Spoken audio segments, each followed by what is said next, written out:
حضرت ہود علیہ السلام کی قوم، جسے عاد کہا جاتا ہے، ایک بہت بڑی اور طاقتور قوم تھی۔ یہ لوگ یمن اور عرب کے جنوب میں رہتے تھے اور اپنی طاقت، قدیم قبائلی روایت اور زراعت کی مہارت کے لیے مشہور تھے۔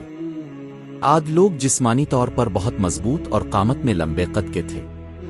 ان کی اونچی اونچی عمارتیں اور محل دنیا بھر میں مشہور تھے۔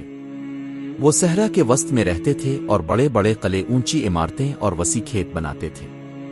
زمین کی زرخیزی اور قدرتی وسائل کے باوجود انہوں نے اللہ کی عبادت اور شکر گزاری کو چھوڑ دیا اور بت پرستی میں مگن ہو گئے۔ قوم عاد کی معاشرتی حالت میں سب سے اہم بات یہ تھی کہ وہ اپنی طاقت پر بہت غرور کرتے تھے۔ وہ اپنے دستوں کی قوت اور قلوں کی بلندی کو اپنی برتری سمجھتے تھے۔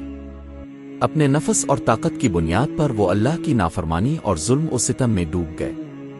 یہ لوگ نہ صرف اللہ کی یاد کو بھول گئے بلکہ دوسروں پر ظلم کرتے، غربا اور مسکینوں کے حقوق چھین لیتے اور معاشرت میں ظلم و فساد کو عام کر دیا۔ حضرت ہود علیہ السلام کا ظہور۔ ایسی ہی قوم میں حضرت ہود علیہ السلام پیدا ہوئے۔ اللہ تعالیٰ نے ہود کو اپنی پیغمبری کے لیے منتخب کیا تاکہ وہ اپنی قوم کو توحید کی طرف بلائیں اور انہیں ظلم، فریب اور بت پرستی سے روکیں۔ حضرت ہود ایک بڑے اخلاقی اور بصیرت والے انسان تھے جو اپنی قوم کی بھلائی چاہتے تھے۔ اللہ تعالیٰ نے انہیں ہدایت اور حکمت عطا کی تاکہ وہ اپنی قوم کے سامنے حق کو واضح کریں اور انہیں درست راستے پر لائیں۔ حضرت ہود علیہ السلام نے اپنی قوم کو مخاطب کیا اور انہیں اللہ کی عبادت کی دعوت دی۔ انہوں نے کہا، اے قوم عاد، تم اللہ کے سوا اور کسی کے بندے نہ بنو۔ اللہ ہی تمہیں پیدا کرنے والا اور تمہاری زندگی دینے والا ہے۔ زمین میں تمہارے لیے رزق فراہم کرنے والا بھی وہی ہے۔ تم کیوں ظلم کرتے ہو، بتوں کی پرستش کرتے ہو اور ایک دوسرے کے حقوق ضائع کرتے ہو؟ اللہ سے ڈو اور اپنا طریقہ درست کرو۔ حضرت ہود نے قوم عاد کو نہ صرف عبادت اور توحید کی تعلیم دی بلکہ اخلاقی اصول بھی سکھائے۔ ظلم نہ کرو، ایک دوسرے کے حقوق کی پامالی نہ کرو، سچ بولو اور مظلوموں کی مدد کرو۔ انہوں نے اپنی قوم کو یاد دلایا کہ طاقت اور دولت ہمیشہ کے لیے نہیں ہے اور جو لوگ اللہ کی نافرمانی میں ڈوب جاتے ہیں ان پر عذاب آتا ہے۔ قوم کی مخالفت اور انکار۔ لیکن قوم عاد نے حضرت ہود کی باتوں کو جھٹلایا۔ وہ اپنی طاقت اور قد و قامت کے غرور میں اتنے مغرور تھے کہ انہوں نے اللہ کی طرف رجوع کرنے سے انکار کر دیا۔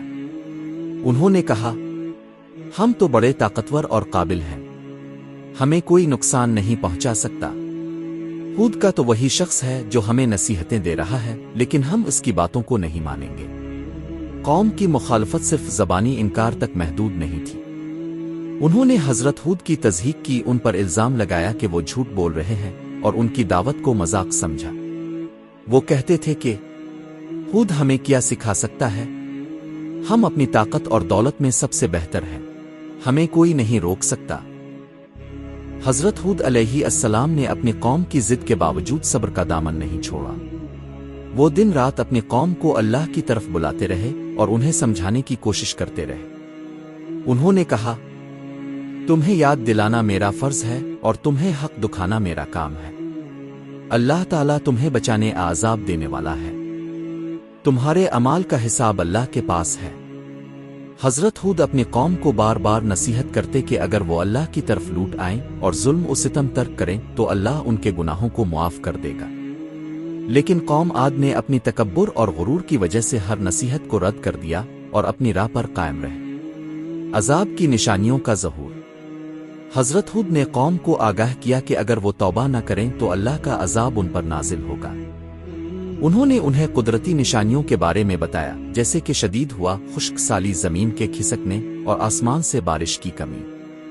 اللہ تعالیٰ نے بھی اپنے پیغمبر کی بات کی تصدیق کے لیے قدرتی علامات دکھائیں تاکہ قوم کو خوف اور عبرت ہو۔ لیکن عاد لوگ اپنی نافرمانی اور غرور میں اتنے ڈوب گئے کہ انہوں نے کوئی سبق نہیں لیا۔ وہ کہتے، ہم اس عذاب سے نہیں ڈرتے، ہماری طاقت اور قلعے ہمیں بچائیں گے، ہمیں کوئی نقصان نہیں پہنچا سکتا۔ آخرکار اللہ تعالیٰ نے عاد قوم کے لیے عذاب نازل کرنے کا فیصلہ کیا۔ یہ عذاب اتنا شدید تھا کہ کوئی بھی اس سے بچ نہ سکا جو ایمان نہ لایا تھا۔ قرآن مجید میں بیان ہوا کہ عاد قوم پر سخت ہوا نازل کی گئی جس نے ہر چیز کو تباہ کر دیا۔ یہ ہوا بہت تیز تھی، ایک طوفان کی مانند، جس نے قلعے، محل اور درخت سب کچھ زمین بوس کر دیا۔ وہ لوگ جو حضرت ہود کی بات مان کر ایمان لے چکے تھے عذاب سے محفوظ رہے۔ حضرت ہود اور ان کے ماننے والے گروہ کو اللہ نے بچا لیا اور انہیں محفوظ مقام پر منتقل کر دیا، لیکن باقی قوم عاد مکمل طور پر تباہ ہو گئی۔ ان کے قلعے زمین بوس ہوئے، ان کے محل گرے اور ان کی طاقت و دولت کا سب کچھ فنا ہو گیا۔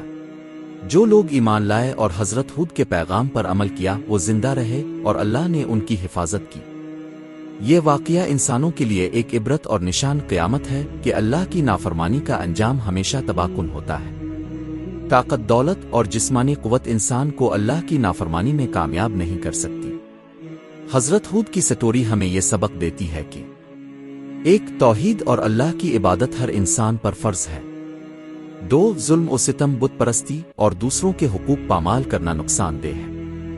تین، پیغمبروں کی نصیحت سننا اور عمل کرنا زندگی کو کامیاب بناتا ہے۔